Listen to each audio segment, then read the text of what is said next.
अब जीव के बारे में पढ़ेंगे। जीव कैसे बना वो तो पता चल गया।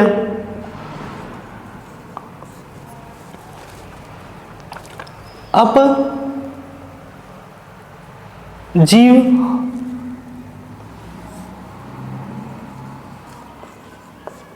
विभिन्न योनियों में भटकता है, उसी के अनुसार उसकी प्रवृत्ति हो जाती है।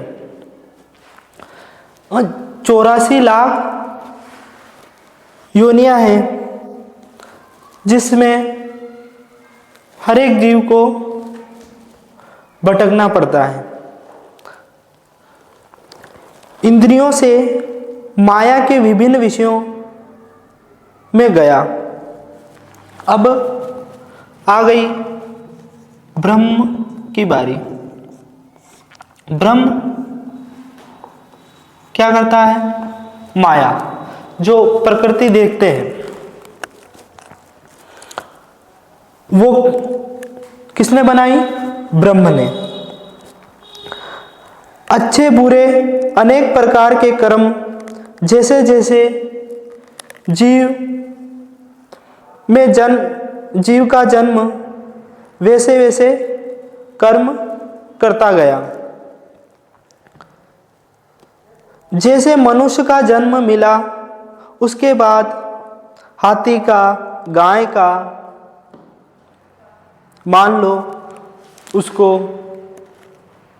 देवता का जन्म मिला, उसके पुण्य कर्म खत्म हुए, फिर मनुष्य के युग जन्म में आया, फिर मनुष्य के जन्म में जो पाप किए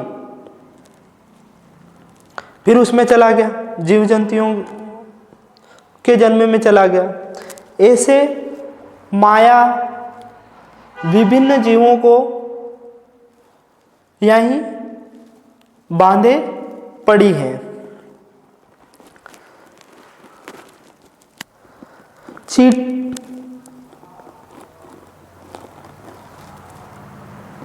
चींटी, कीड़े मकोड़े आदि, इसलिए इंसान का अपने आप को महान नहीं समझना चाहिए, वरन तुच्छ समझना चाहिए।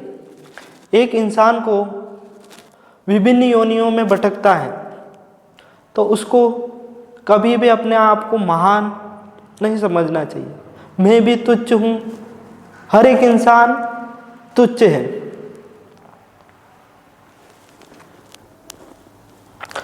वास्तव में इंसान की कोई औकात थोड़ी है। ऐसे ऐसे जन्म मिलते गए, वैसे वैसे मन पर छपते गए। पुण्य कर्मों का फल प्राप्त हुआ, वहीं बुरे का फल भी प्राप्त हुआ। जीव को बुरे कर्म भी प्राप्त हुए और अच्छे कर्म भी प्राप्त हुए। एक इंसान का जीवन ऐसे चलता है जैसे एक तराजू है ना, तराजू में अच्छे बुरे कर्म, मान लो ये अच्छे कर्म हैं,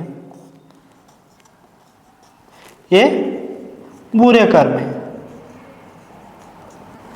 इनका फल भी एक तराजू के समान मिलता रहता है।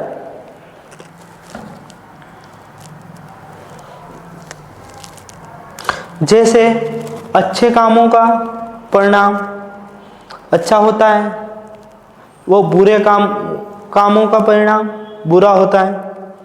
उसी के अनुसार आपको परिवार, समाज में सम्मान मिलता है, ठीक वैसे ही प्रकार से।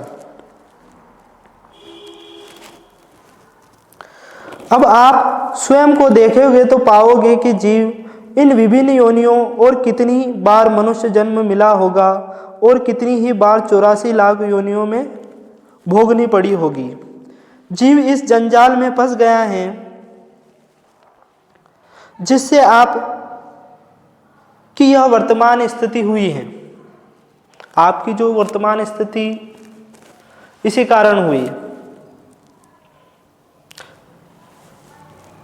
कभी आप सोचते होंगे कि हमें साफ साफ क्यों नहीं हो रहा हमारे साथ, इतनी विडंबना क्यों आ रही है, इसी कारण से हो रहा है। और भविष्य में भोगना है या भूतकाल में भुगत चुके हैं।